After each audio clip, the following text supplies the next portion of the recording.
कहीं ना कहीं अपने समर्थकों को बेनीवाल कंट्रोल नहीं कर पा रहे हैं। भरतपुर में इनके कार्यकर्ता बेलगाम थे, गाड़ियों में हथियार लहरा रहे। उसमें संजना जाटव जो सांसद है भरतपुर से, उनके बारे में कुछ अपशब्द कहे गए थे। ये जो भी बोलते हैं इनके खुद के ध्यान नहीं रहता, क्योंकि ये नशा करते हैं, तो नशे में क्या क्या बोल जाते हैं इनको खुद नहीं पता रहता है। अभी बाड़मेर दौड़ा हुआ, हमने देखा कि एक कार के शीशे तोड़े गए और काफी ज्यादा वो बवाल मचा। एक गरीब आदमी टैक्सी लेके ना उधर से निकल रहा है, इनका काफिला में इनके जो बदमाश गुंडे गाड़ी से 7-8 हज़ार रुपये बता रहे थे, वो इन्होंने छीने, उसके साथ मारपीट, उसकी गाड़ी के तोड़ा। कितनी शर्मनाक घटना है। सब हम देख रहे हैं लगातार राजस्थान में तीसरा फ्रंट खड़े करने की तैयारी हनुमान बेनीवाल कर रहे हैं, उस पर क्या कहेंगे? मेरे हिसाब से तो तीसरा फ्रंट अभी खड़ा नहीं होगा। तो जिस तरह से हनुमान बेनीवाल कार्य कर रहे हैं,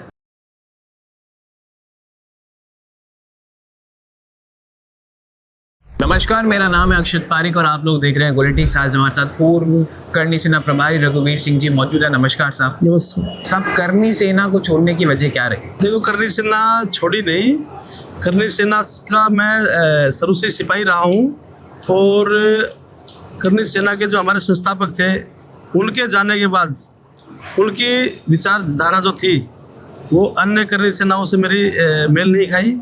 इस हिसाब से ठीक है, आज भी कोई ज़रूरत पड़ती तो हम समाज के लिए खड़े रहते हैं, और छोड़ने का ऐसा कुछ था नहीं। विचारधारा की जो लड़ाई है, तो विचारधारा कहीं ना कहीं मेल नहीं खाई। साहब, हम देख रहे हैं लगातार राजस्थान में तीसरा फ्रंट खड़े करने की तैयारी हनुमान बेनीवाल कर रहे हैं, उसमें क्या कहेंगे? मेरे हिसाब से तो तीसरा फ्रंट अभी खड़ा नहीं होगा।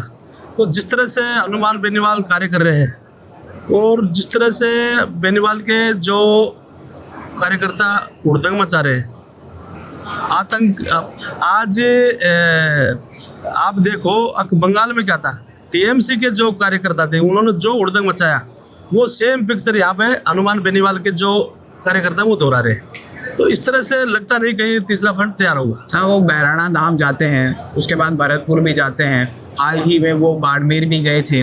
लगातार वहाँ से कुछ ऐसी घटनाएं सामने आई जो कहीं ना कहीं ये बताता है कि कहीं ना कहीं अपने समर्थकों को बेनीवाल कंट्रोल नहीं कर पा रहे हैं। बिल्कुल, बैराणा धाम में गए तो वहाँ सिर्फ अपनी राजनीतिक रोटियां सेकने के लिए गए।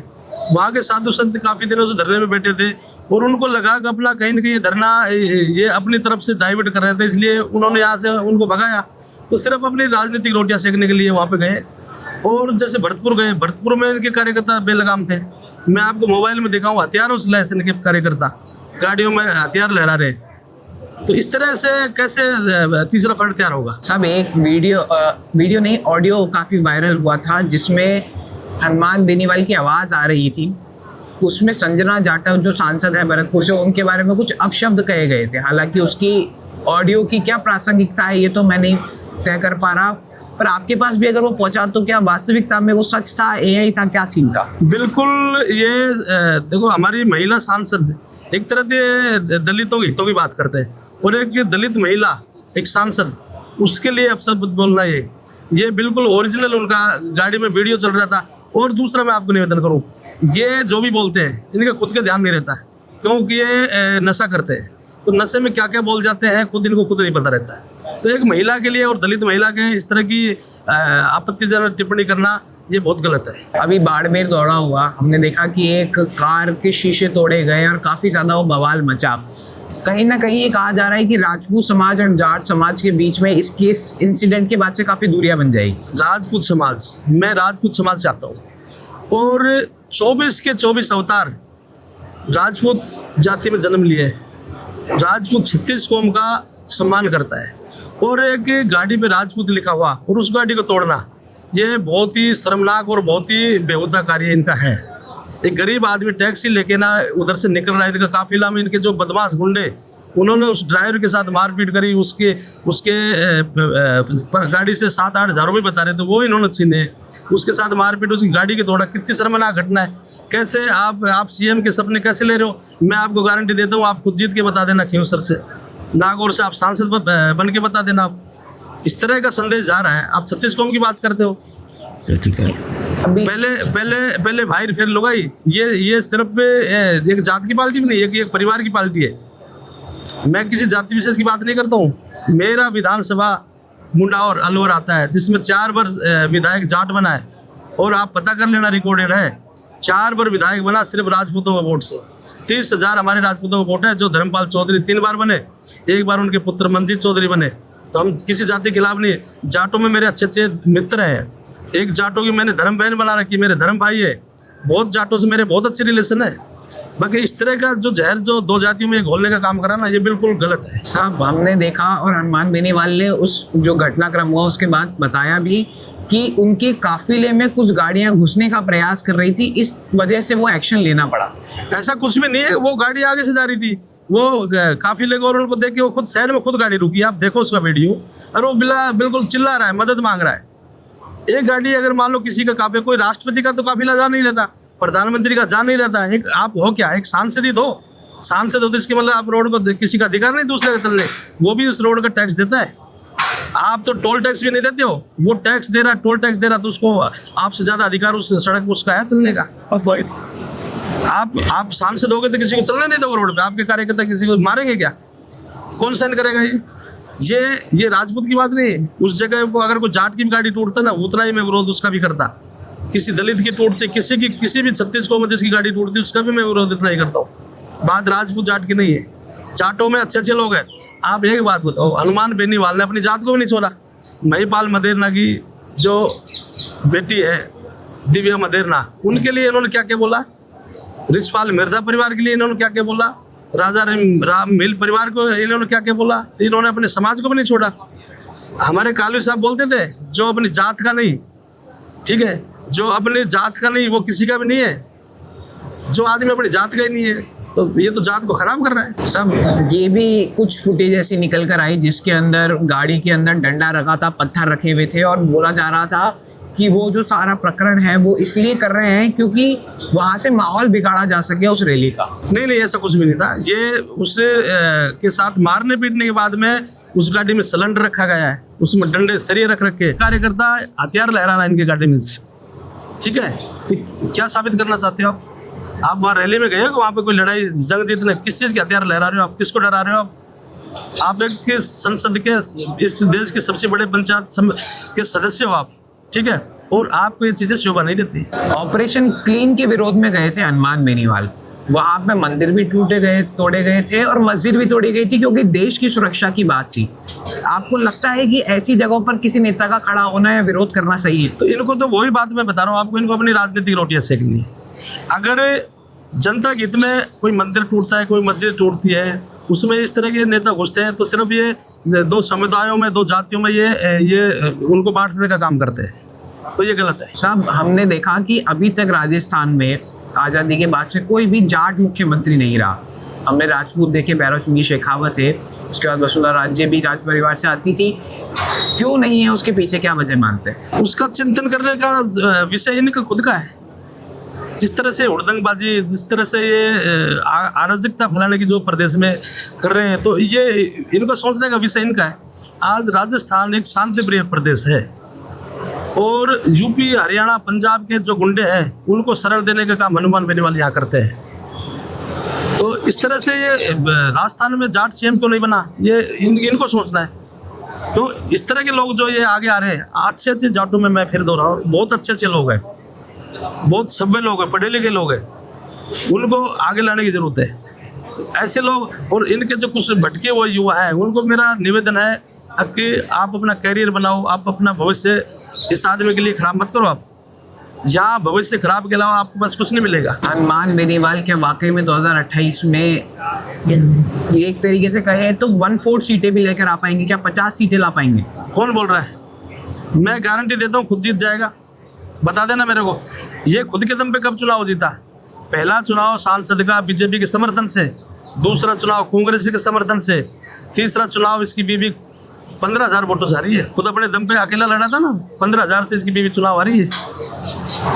और 2018 का जो चुनाव था उसमें जो खुद बेनीवाल जीता था, दुर्ग सिंह जी अगर 17-18 हज़ार वोट नहीं लेके जाते ना, उसमें भी हारता चुनाव। 1600 वोटों से तो चुनाव जीता है, तो कहाँ पे 50 सीट को? कैसी बात? मैं तो कह रहा हूँ खुद भी हारेगा चुनाव। जिस तरह बहुमत की बात कर रहे हैं, सीएम बनने की बात कर रहे हैं, देखो ऐसा है, बोलने की आज़ादी सबको है। मैं भी बोल दूंगा, मैं भी 50 सीट ले आऊँगा, मैं भी मुख्यमंत्री बन जाऊँगा, तो बोलने की आज़ादी सब। ये स्वतंत्र देश है, इसमें किसी के बोलने का कोई टैक्स नहीं लगता है। आप प्रधानमंत्री को गाली बक दो, भजन लाल जी को बक दो, सब आज़ादी है। तो वो 50 सीट के मैं तो कहता हूँ तो 200 की 200 ही लिया है ना, कहाँ मना है, पर है कहाँ? तो बोलने का कोई टैक्स थोड़ी लग रहा है, पैसा थोड़ी लग रहा है। आपने अभी भजन लाल जी की बात करी, जब बैराना धाम गए थे वहां से कुछ अपशब्द उनके लिए भी कहे गए थे। बहुत शर्मनाक है। एक राजस्थान का सीएम, वो ब्राह्मण सीएम, आज क्या गुनाह उसका? ब्राह्मण सीएम अपने त्याग और तपस्या से बना है, वो भगवान का आशीर्वाद है उनके ऊपर, आज जो सीएम है। तो इस तरह से अपशब्द बोलना, ये थोड़ी बहुत उनको खुद सोचना चाहिए। एक तरफ हनुमान बेनीवाल ये कहते हैं कि सचिन पायलट को संघर्ष करने की आदत नहीं है, धूप में निकला ना करो रूप की रानी, इस तरह के वाक्य यूज करे जाते हैं। दूसरी तरफ एक स्टेटमेंट आता है कि वो 7 आ जाए तो हम 101 सीटें ला सकते हैं। वो अपने फायदे के लिए किसी को भी बाप बना लेगा, तो उसका तो कोई जनाधार है नहीं। आप एक बात बताइए, 2019 में जगन गुर्जर के एनकाउंटर की मांग उन्होंने करी, और आज वहाँ पे कह रहा है सीबीआई मांग, है ना भाई? तो आप अपना क्लियर स्टैंड करो ना। आप उनके एनकाउंटर के भी उसमें थे, आप आज गुजरों को मैं वोट कैसे ले लूँ, उसमें सहानुभूति बना के आज आप जगन गुर्जर का महिमा मंडन कर रहे हो। तो एक जगह रहो ना आप। पहले तो आपने एनकाउंटर की मांग करी, मैं किसी जाति के खिलाफ नहीं हूँ, बाकी इस तरह का जो आप जनता को बेवकूफ़ बनाने के जो काम कर रहे हो ना, ये गलत है। बाड़मेर में हाल ही में एक दौरा करते हैं, वहाँ पर जो मस्जिदें टूटी गई थी और मंदिर टूटे गए थे, वहाँ लोगों से मिले थे ये जाकर। वहाँ पे एक और मजबूत चेहरा है रविंद्र सिंह भाटी। क्या बाड़मेर में अपनी पकड़ मजबूत कर रहे हैं, या फिर पश्चिमी राजस्थान में हनुमान बेनीवाल अपनी जमीन मजबूत करने का प्रयास कर रहे हैं? ऐसा कुछ भी नहीं होएगा। जिस तरह से गहलोत साहब के लिए इन्होंने बोला, खुद ने इन्होंने जाके ना मस्जिद में टोपी लगा के ना, मैं किसी समुदाय के विशेष की बात नहीं करूँ, ठीक है, वहाँ पे दोगली बातें होती है। गहलोत जी को तो बोल रहे हैं इनको पाकिस्तान जाना चाहिए, और खुद जाके ना वहाँ नमाज अदा कर रहे हैं। मैं आपको वीडियो और फोटो दिखा दूंगा, आपको मेरे पास पड़ी, आपके पास भी होगी। तो ये दोगली बातें क्यों करते हो? दिन में कुछ बोलता है, शाम को कुछ बोलता है, सुबह को कुछ बोलता है, दोपहर में कुछ बोलता है। अरे तो दादा एक जगह तो रुक, कहीं रुक ही नहीं रहा तू। ये कौन सी राजनीति की जनता राजस्थान की बेवकूफ़ नहीं है, सबको देख रही है। भजन लाल जी को भी देख रही है और हनुमान बेनीवाल को भी देख रही है। भजन लाल जी जैसे संत आज 2 साल से मेरे नॉलेज में उन्होंने अन्न ग्रहण नहीं किया है, ठीक है, तो उनके लिए अपशब्द बोलना वो जाति का नहीं है। मदन राठौड़ उस जाति का है, भजन लाल उस जाति का है। तू कौन सी जाति का? तू सर्टिफिकेट देगा क्या सबकी जात का? तेरे को उसकी जातों से क्या मतलब है? मैं ये जानता हूँ भजन लाल हमारा सीएम है, मैं ठीक है, आपको उसकी जाति में जाने का कहा, आप अपना ख्याल रखो। सारी जातियों को सर्टिफिकेट आप दोगे क्या? सब हनुमान बेनीवाल के जो समर्थक हैं वो काफ़ी, आपने भी कहा कि उग्र हैं, या फिर ये कहें कि थोड़े शॉर्ट टेम्पर हो जाते हैं चीज़ों को लेके। हमने देखा भी था जिस हिसाब से जो भाजपा के प्रदेश अध्यक्ष है मदन राठौड़, वो एक कुचामन में एक दौरा कर रहे थे, वहाँ पर एक घटना उनके साथ घटी, उस पर क्या कहेंगे? विरोध करने का सबका अधिकार है। आज सरकार काम नहीं कर रही, आप उसको विरोध करिए। ये नहीं कि अब वहाँ से मदन राठौड़ जी का काफिला आ रहा है, आप वहाँ पे देख रहे हैं वहाँ से काफिला आ रहा है, 10-20 गुंडे और उसकी गाड़ी पे हमला करना, ये अच्छा नहीं है।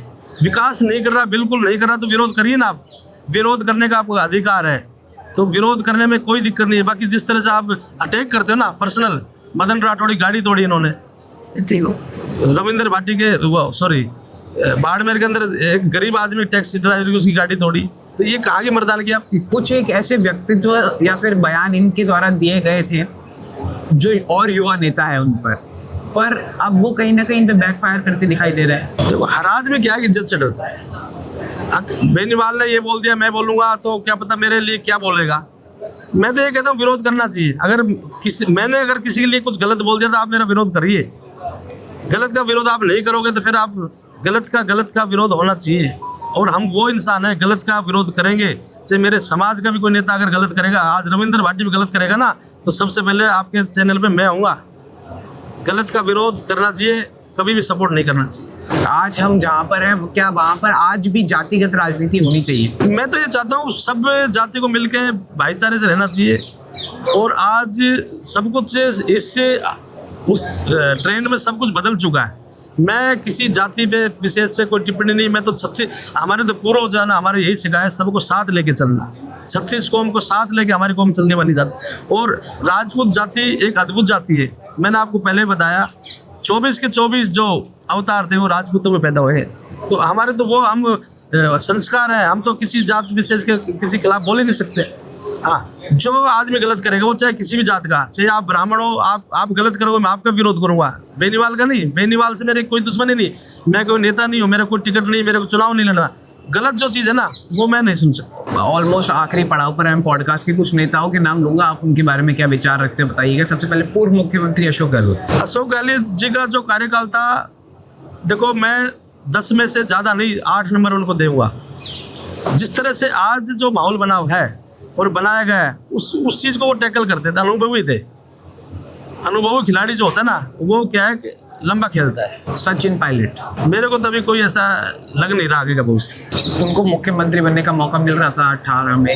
नहीं, बिल्कुल मिल रहा होगा मेरे हिसाब से। तो जिस तरह से उनके भी कार्यकर्ता कुछ ऐसे हैं, हनुमान बेनीवाल के उनके करीब करीब ऐसे। जो प्रदेश अध्यक्ष है कांग्रेस के गोविंद सिंह डोटासरा, उनका तो कहना ही अलग है। वो तो क्या पता क्या बोल जाए किसी के लिए, उनका तो भगवान ही मालिक है। नेता प्रतिपक्ष टीकाराम जूली। टीकाराम जूली जी बहुत सुलझे हुए इंसान है और बहुत जमीन से उठे हुए हैं। एक की पार्षद से लेके और एक नेता प्रतिपक्ष का सब उनका बहुत अच्छा रहा है। मैं उनको बहुत नजदीक से जानता हूँ। मेरी विचारधारा बीजेपी की है, बाकी जो अच्छा है मैंने आपको दोहराया, अच्छा ही होता है। वसुंधरा राजे। वसुंधरा जी का कार्यकाल बहुत अच्छा था।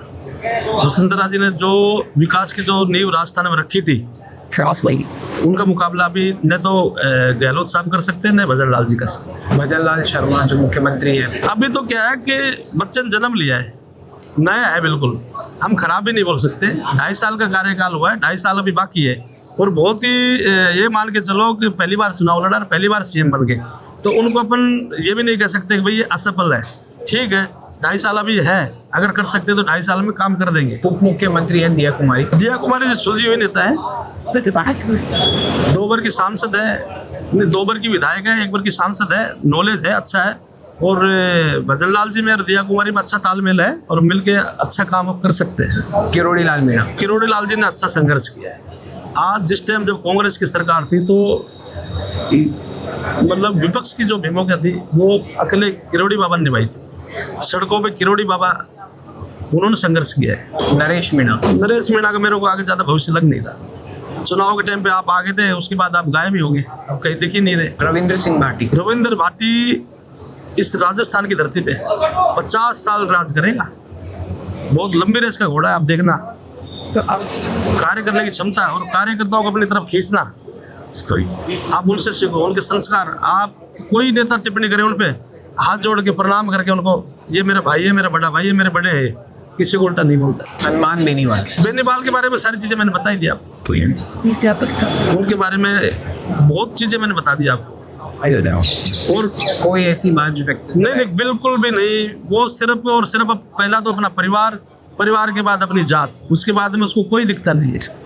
तो ऐसे नेता लंबा ज़्यादा नहीं चलता है। कभी बीजेपी की गोदी में, कभी कांग्रेस की गोद में, और कभी तो उस तरह का कोई ट्रेंड है नहीं उसका। प्रताप सिंह खाचरियावास। प्रताप सिंह खाचरियावास एक लड़ाका है, संघर्ष किया उन्होंने भी। छात्र जीवन से संघर्ष करता हुआ आदमी आप देखो, संघर्षशील नेता है और आगे वो लंबी रेस का घोड़ा है वो। जो NSUI के राष्ट्र अध्यक्ष है विनोद जाखड़, वो भी जुझारू बताते हैं। हालांकि मैं उनके बारे में ज़्यादा जानता नहीं हूँ, तो अभी उनका शुरू हुआ है कार्यकाल। उनकी राजनीतिक जो यात्रा अभी शुरू हुई है, तो आने वाले भविष्य में देखो अच्छा करेगा तो अच्छा निकल जाएगी। आप करनी सेना में रहे हैं, जो अभी फिलहाल करनी सेना के अध्यक्ष हैं महिपाल मकराना। देखो वो भी शुरू से हम साथ में, हम फाउंडर मेंबर करनी सेना के हैं और अच्छा समाज के लिए अच्छे संघर्ष कर रहे हैं, ऐसा नहीं है। और समाज के लिए क्या 36 कौम भी आज भी उनके पास जाती है, तो सबके लिए वो जो बनता है वो करते हैं। जो प्रधानमंत्री नरेंद्र मोदी है वो, देखो प्रधानमंत्री तो इस देश के क्या दुनिया के रत्न है। ऐसा प्रधानमंत्री मेरे को लगता नहीं कि आने वाले 1000 साल में कोई आएगा। देश को नई ऊंचाइयां दी है, देश को नई पहचान दी है, तो उनका कोई मुकाबला नहीं कर सकता। राहुल गांधी में और नरेंद्र मोदी में जमीन आसमान का फर्क। आज 20 साल उनका राजनीतिक करियर हो गया, बाकी उनकी अनमेच्योरिटी जो आज भी है वो बरकरार है। लगता नहीं है कि वो देश का भला कर पाएगी। लगातार ऐसी कुछ खबरें आ रही थी जिसमें कहा जा रहा था कि राजस्थान के मुख्यमंत्री बदलने वाले हैं, आपको क्या लगता है? नहीं, बदलने से अब नुकसान होएगा बीजेपी को। अब जो चल रहा है ये चलता रहे तो सही है। आज जो इनको बदलने से आपसी में कार्यकर्ताओं में टकराव आएगा, ठीक है, तो जो चल रहा है वो सही है, इससे बेहतर वो दूसरा भी नहीं कर पाएगा। लगातार ऐसे कुछ वक्तव्य निकल कर आ रहे थे जो महिपाल मकराना थे उनके, कि वो कह रहे थे कि राजपूत सीएम होना चाहिए। आप कितना तालमेल रखते हैं? देखो, मैं किसी भी इस चीज़ का समर्थन, मैंने पहले आपको निवेदन करा था, मैं किसी जाति विशेष का नहीं, मैं उससे ही आदमी का सम्मान करूंगा जो इस देश के लिए सोचता है, इस राजस्थान के लिए सोचता है।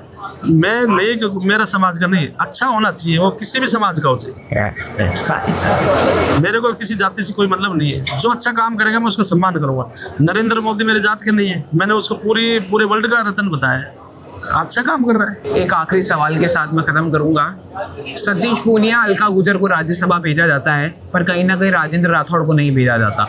इतना वरिष्ठ नेता पार्टी का, आपको नहीं लगता भेजा जाना चाहिए? देखो, बीजेपी को राजेंद्र राठौड़ जी का जो लाभ लेना चाहिए था ना, वो कहीं ना कहीं एक वरिष्ठ, आज की तारीख में देखा जाता अनुभवी, उनको जैसे दरकिनार किया, उसका सभी जातों को करीब करीब दुख है।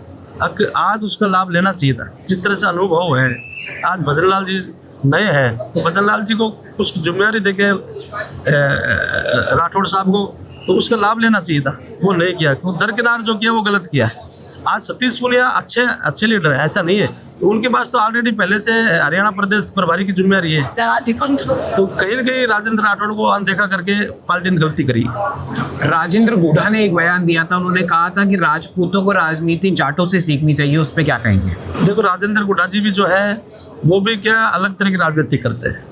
उन्होंने ये कहा था कि जिस तरह से जाट दबाव बना के ना और अपना मंत्री बनवा लेता है, अपने को टिकट दिलवा देता है, इस तरह से राजपूत नहीं करता, तो इसलिए ये चीज़ें जाटों से सीखनी चाहिए।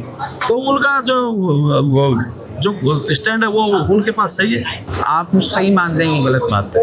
मैं तो ये कहता हूँ, कोई भी चीज़ है, आज सबसे ब्राह्मणों के बाद में सबसे ज़्यादा विधायक राजपूतों के, और जिस तरह से उनको प्रतिनिधित्व मिलना चाहिए था वो नहीं मिला पार्टी की तरफ से। तो मैं तो ये कहता हूँ, जितने में जिसकी सत्ता में जितनी हिस्सेदारी, जितनी वो उसकी भागीदारी, उतनी हिस्सेदारी होनी चाहिए।